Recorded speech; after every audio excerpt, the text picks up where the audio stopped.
Philippians chapter 2, verse 7. But Jesus emptied himself by taking the form of a servant and becoming like human beings. We often talk about Jesus becoming a servant on earth. And Jesus himself talks about how the first will be last and the last will be first. Therefore, we shouldn't have any qualms with serving our master the way that our master served us.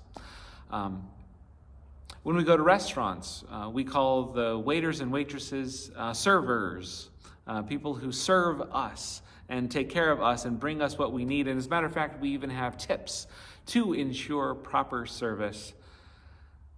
We tip them. We actually pay their salary, since their actual salaries pretty much just cover the taxes that they have to pay on the tips that they make. But the difference is that Jesus, although a servant, is not our servant.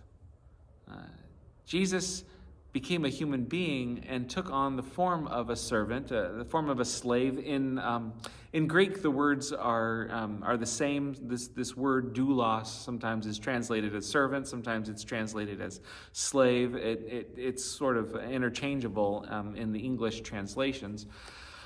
But we think of Jesus as being a servant and our servant. But in truth, Jesus is God's servant. Thinking of Jesus as God's servant, doing God's will, that sort of changes the whole idea of things. Even in today's modern thinking, we think about God almost as, well, at Christmas time, as Santa God. Pray for what you want and you'll get it. Ask for what you want and you'll get it. God is the get out of jail free card whenever you need it, whenever you need to find a parking spot, whenever you need to find your keys, whatever it is. God will work for us, when the truth is it's the other way around. We need to be like Jesus and be a servant of God, that we need to figure out what God's will is and do God's will in the world. And that way, we can be like Jesus and serve God by doing God's will.